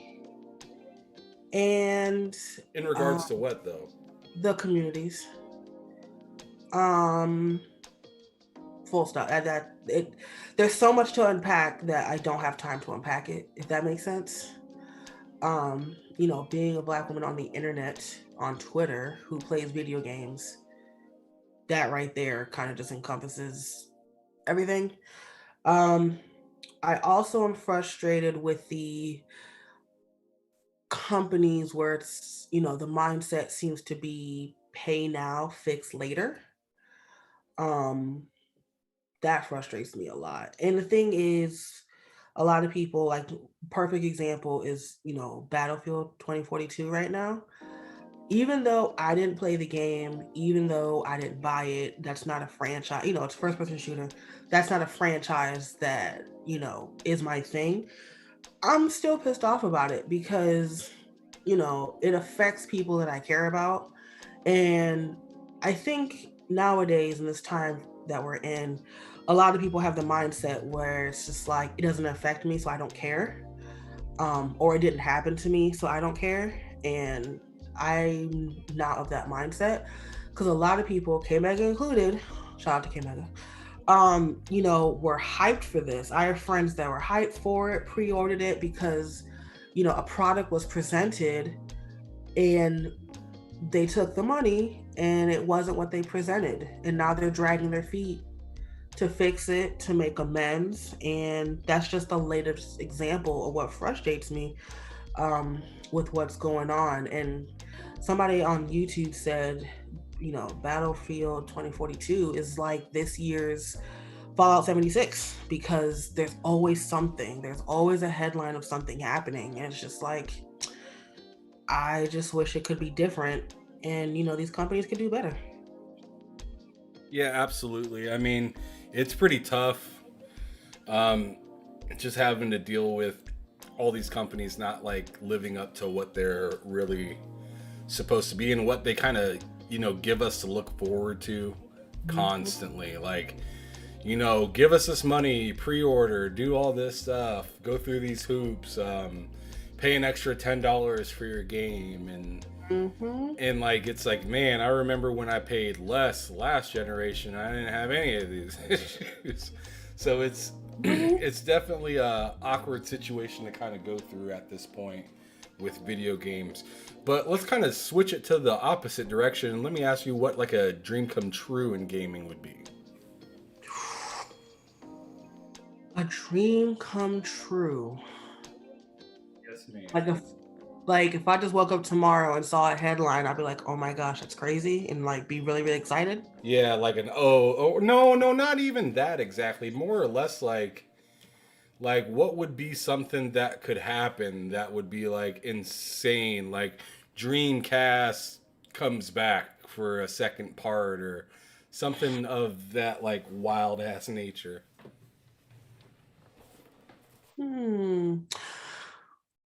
This is gonna come from left field, but I stand by it. What's the word I'm looking for? A competent successor to the PS Vita. Really? Yes. I feel like Sony dropped the ball tremendously with the Vita. They tried to close it up. They tried to shut it down too. They did. Another example of people voicing their, disdain and it working in their favor. But yeah, I think if I woke up tomorrow and they're like, yes, they are rebranding and they're rebooting, whatever you want to call it, whatever verb, the Vita, that would be a big deal for me because the Vita was so underappreciated. It even to this day, people are just like, I have a Switch. I love my Switch. But people are just like, oh, the Switch can do this. And I'm like, the Vita could do that in 2012. No shade. Like, the fact screen and all. Like, little, smaller screen, touch screen. The fact that the Switch just got Bluetooth to use, like, for devices is crazy to me. I booted up my Vita and my wireless headset, my Xbox wireless headset works on my Vita. No updates, no nothing. The technology just works. And I'm like, how does my new Switch back at that point? How does my new Switch not recognize Bluetooth headset? How does my PS4 not recognize a Bluetooth headset? But the PS Vita from 2012 recognizes a Bluetooth headset. So the technology is there. I don't know if the resources are, but that would be a dream come true if they redid a Vita. Would you have rather them did a new handheld instead of VR? I can't say rather, because there are people that enjoy VR I am just not one of them. As far as what I personally want as a consumer, I would want the handheld, but I wouldn't want it in lieu of the VR, because even though there are people that want that handheld, the VR is more innovative. It's something that not a lot of companies are doing. And with the Switch being as successful as it is, there's a very high likelihood that them entering the handheld market and mobile gaming may not be as successful. Especially with the Steam Deck being right there as well. Right. The Steam Deck is coming out. So, the handheld market might be a wash at this point. So, for the success of a device, I think they really should go with VR, because I think Oculus and Quest and all of them and the PlayStation, those are the only, I mean, there are more, of course, but as far as like big names, it's only three. But the mobile market, handheld market, they'd have a really tough time. So it would be another Vita situation. So it's actually more logical for them to go with the VR, even though I'm not a consumer of it. It still makes more sense for them to go with VR. I gotcha. Now, what do you enjoy doing outside of gaming and breakfast?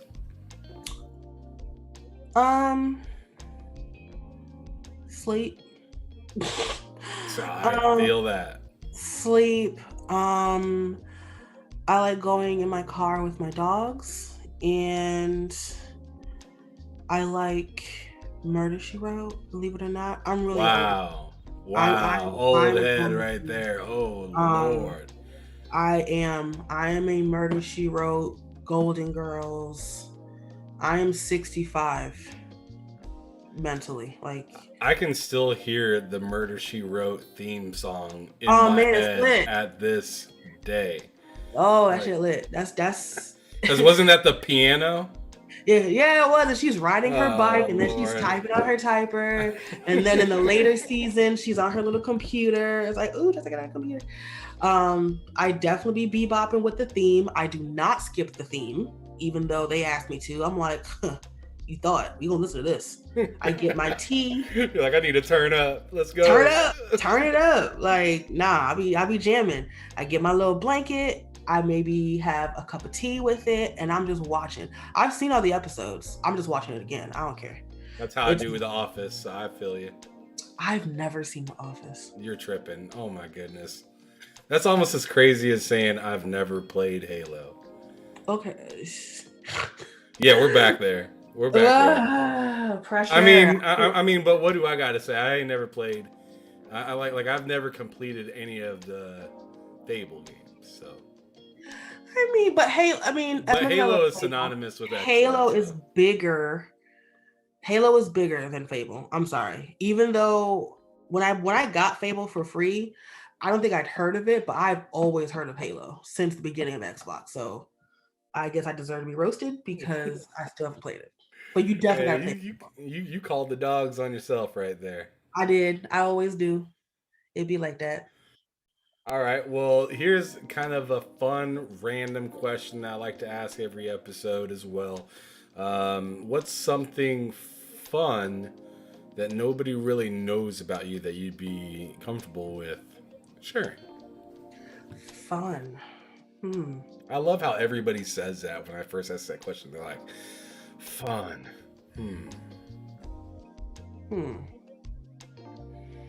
I don't know, because some of my stuff be kind of lame. Like, some of my facts about me are kind of lame. I don't know. That's a hard question. And I was thinking about it earlier. Well, just come correct and say the best that you can. I'm sure somebody likes it. Somebody else gotta like it. It's a big word. I mean, yes. I'm not sure it's fun. So a couple of weird facts. I'll say weird facts. They're weird. I only eat plain chips, and I can only eat snacks if they are like homogenous. So that would mean like popcorn, things like that. But like trail mix, where it's like multiple pieces, I can't eat it. Can't do it. It's super random. It is super random because... And that's kind of what I was looking for, is something super random. Like Chex Mix, trail mix, I don't like the different textures. I like when I pick in it, it's going to be, I like consistency. So having all those different flavors and textures, when you like get some in the bag, I don't like it. And I only eat plain chips. So like no Doritos, sour cream and onion, salt and vinegar. He said, give me the OG Lay's. The OG Lay's, the OG Ruffles, the OG Fritos, even though I don't eat those anymore. It has to be plain flavored. Pringles, it has to be plain flavored. Like I don't like the flavoring dust on there. But I got it. It's messy too. It is messy because then you got the cheese on your fingers. I don't like that. But weird facts. Got it. So I'm gonna hit you with this one last question before I ask you for the final request, and that is, do you have any questions for me whatsoever? What made you start? What made me start? So, or I'm guessing you're talking about like YouTube and whatnot, correct? Mm-hmm. So I was an indoor skydiving instructor for like 3 or 4 years. Really enjoyed it. It was a really fun job, and I told myself, like, this is probably the most fun job that you're gonna have compared to anything else. And at the time, I was just like, what else do I enjoy more than this? Because even my most fun job was getting old and annoying and stuff like that. And I was just like, what's something I could possibly transition to? Whether I'm good at it at first or not, that I could actually find myself sticking to and actually trying to innovate and be better week in and week out. And I saved up money from working and saved it up a ton of tips and stuff like that, because I knew I'd want new consoles and stuff when it came out. Well, I saved up a lot more than I needed, which is something that I'm not used to. I'm not used to actually, being able to like, oh man, I got some money, I can actually go spend this on something. I was able to get the Xbox at launch, the PlayStation at launch, and I found a 3080 for my PC. Wow. So I went pretty much on a shopping spree, pretty much, right? Yes. Sir. And after I had all that stuff, like, I've always wanted to be in gaming in some sorts, but like after having that amount of stuff all at once, I was like, it's really cool to sit here and play it, but it'd be even better if I could share this experience with other people. So I started playing games that got me more into, the community and talking to people and stuff like that. Ark Survival Evolved was one big one that I got into. And I actually started, going to like the looking for people and stuff like that, meeting all these crazy random people. Some of them were really cool. Some of them are, questionable. And some of them it's just like, I can't wait to get out of this party with this fool. But yeah, after that, I was just like, like, even though I ran into those wild people and stuff like that, we all had something in common. We all liked gaming, and I want to be able to share that and make my own community out of it. So once I got all the stuff and I was like, I got to share this experience, I was like, you know what? COVID just happened. I'm going to make a channel. And I know that a lot of other people are going to do this similar thing. But the thing is I wonder how long that they can keep up with it. Yeah. Exactly. Because once COVID starts to slow down and people start going back to work and stuff like that, we'll see who's really passionate, who really cares. And I'm not going anywhere. I'm going to keep making content. I'm going to keep meeting people. I'm actually going to be on the podcast with Dirt Griggity on Monday, Xbox North podcast on Wednesday of next week. Nice. I got an interview with Slow Mo on Tuesday, and then Sergeant Steve on Thursday. And it's just like each time, or I shouldn't say each time, but each week that I continue to put in a little bit more effort, I A, meet more people, or B, figure out a way to make what I'm doing either easier or more appealing. So I'm I'm really excited, and I'm happy that I have a family that supports what I enjoy, because that was probably the most important part, is, you know, making sure that your family's happy with what you're doing and you're happy with what you're doing, and that's really hard for a lot of households to align. Mm-hmm. 100% agree with everything. I'm glad to see you're still here. Thank you, thank you, thank you. So the very last thing I'm going to ask you to do for me, hopefully you did your homework. Maybe this will be easy. Maybe this will be something you had to think about. But I want you to describe gaming to me in just 3 words.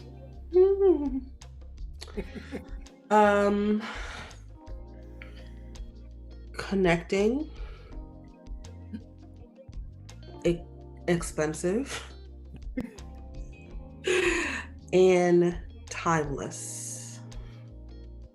Connecting, expensive, and timeless. Mm-hmm. Yeah, expensive in all caps. Mm-hmm. Because it is. I mean, I have everything that I need, and I still find myself needing to spend something on something. Or, I mean, all these games are getting damn expensive. So, like, when you find a good deal, they kind of come in waves, and the good deal will be like a list of games. So it's like, instead of me spending $70 here and then another $70 in a month and a half, it's like, one month will come like November, and there'll be like a discount on like 20 games that I want, and I'm like, oh man, I'm picking 5, and then there goes like $150, $200 right there, and it's like, what did I really save? Yeah. Yeah, they had a sale not too long ago, and I was just like, what's the cheapest thing I can get? So I got some pickups, but thankfully my patience is outweighing my FOMO. So whereas before I'm just like, man, I want to get this game, I'm just like, I'll wait. You know, I'm cool with what I have right now, and I'll wait. So I think I need a solid L to slow me down. Like, you had 2 of them back to back, and you were just like, all right, I am smashing the brakes and pulling the e-brake. Like, we're done. I mean, they were very big lessons, but given my experience, I still wouldn't wish that on anybody. That feeling, that gutted feeling of disappointment. I remember when I was playing Cyberpunk on Xbox One S, and I was looking, I was like, is the road grainy or am I tripping? And I was just like, nah, I'm tripping. And I was just like, I'm not tripping. This shit is trash. I'm not tripping. Like, admit it. This shit is trash. It was just that feeling of, oh my God. It was I can still feel that feeling a year and a half later, and I would not wish that on anybody. I was so excited. I changed the region on my system to play it early, and it was just like, oh God.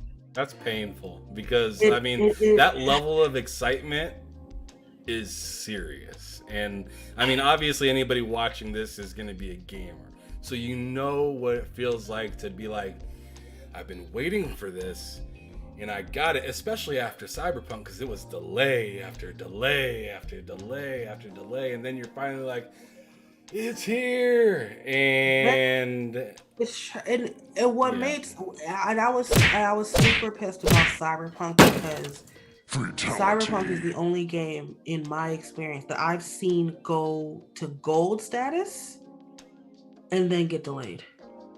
So it was just because once it hit gold, I was like, all right, no delays.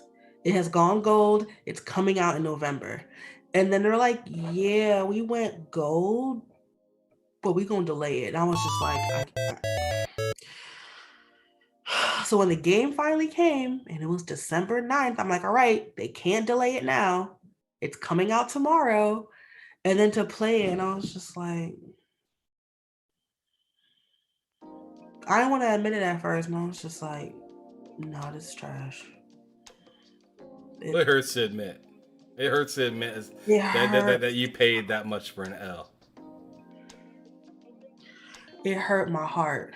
even though the game works perfectly now, it's that feeling of just I can't even. It's beyond disappointment. Disappointment's not the word. It's beyond that. It felt like betrayal. Just just gutted, and I was just like, that's the feeling that propelled me. Like, I'm getting this Series X, bro. Y'all keep saying y'all ain't got no issues on Series X. I'm tired. I can't do these gunfights. The main mission that they showed in like the 45-minute demo when you're in the factory, I'm pressing the trigger, my gun's not firing, I'm dying. It's just it was so bad. It was I'm sorry, Dave. I can't allow that. I mean, I guess slow down on the spending, but I don't want you to catch no L's, bro. That hurt. That was a stab to the chest. I would not wish that on anybody.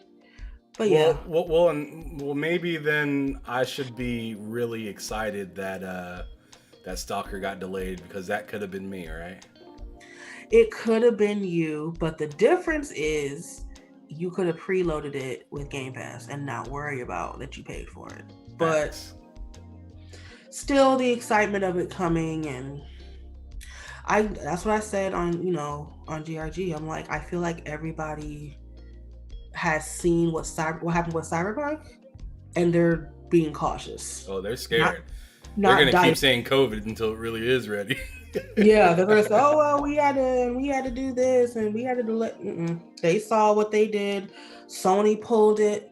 People getting refunds left and right. That hits the pockets. That really, when you start hitting the pockets, getting refunds, and Sony and Microsoft are like, hold on, why is everybody asking for a refund? It's bad, and I feel like a lot of companies have taken heed. When you get your game delisted, that's another level of just awful. That's huge. So I feel like companies are taking note, and they're like, you know what, we can't release this. DICE didn't get the memo, apparently. They sure didn't. They didn't get the memo. That's crazy, because everybody that played the technical test or the beta was like, delay this game. Yes, and they're like, oh, y'all playing an old build. This is not the final build. And my thing is this: if you're stress testing the game, why are you doing a stress test on an old build? Wouldn't you want the stress test to be the most current version? And I feel bad for the people. Actually, I don't. People were capping like, well, they said it's this is 4 or 5 levels of old build, and it's gonna be fine.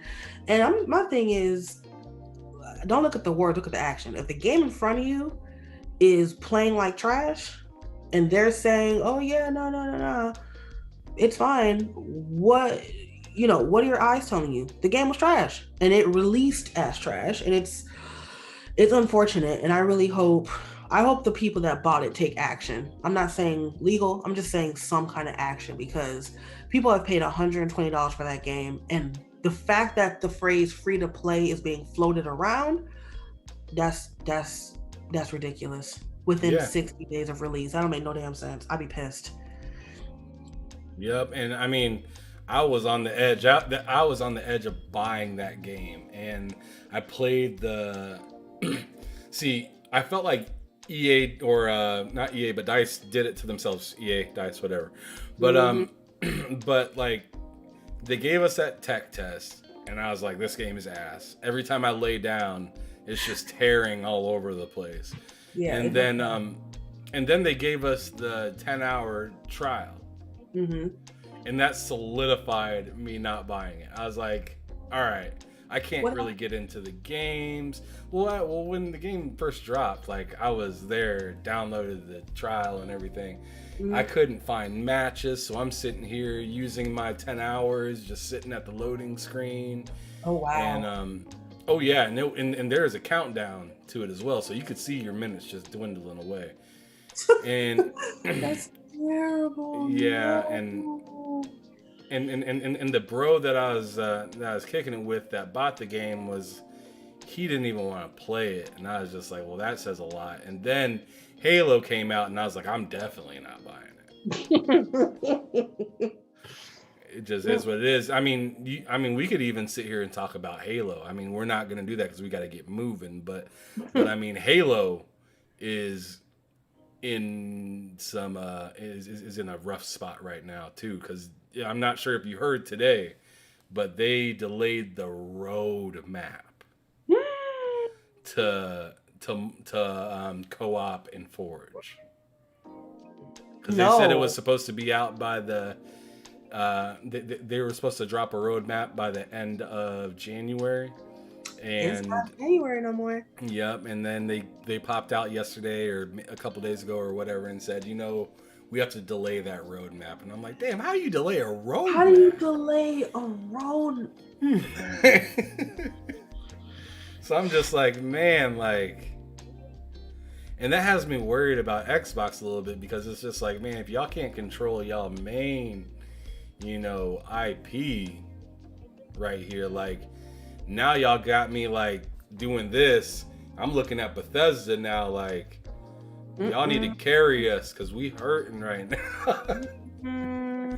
Give me Redfall and Starfield, and like Todd Howard sounded real confident about was it 11/11 or 11 something 22? I don't oh yeah. I think it's 11/11. Mm-hmm. He sounded really confident with Fallout 76 too, so I can't take what he says seriously. Not that I was always a Bethesda fan, but I don't know. I feel like he's gonna be some type of way though, because he's been talking about making this kind of game for a long time, and I know he doesn't want to live Fallout 76 all over again. Back to back. Such a train wreck. All right, well, let's get you up out of here so you can go relax, enjoy the rest of your night. We've been talking for literally 2 hours. Dang. So we've been just kicking it. But I'd like to thank everybody that came out and watched and kicked it with us and talked in the chat and whatnot. As I said before, you'll be able to see me on some other shows here in the future. But if you would like to see Dee, you can check her out on the GRG podcast. She's on there every Friday. Check them out with K Mega. Great podcast, really fun. I show up on there every once in a while whenever he needs to holla at me or whatnot. But really fun. I enjoy my time when I'm over there chatting it up with you guys.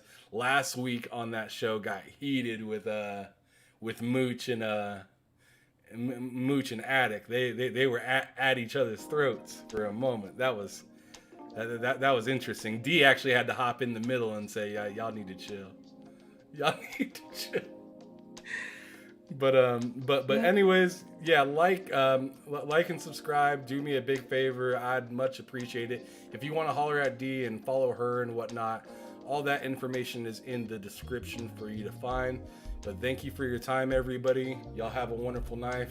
And be safe. Thank you. See you later. Bye.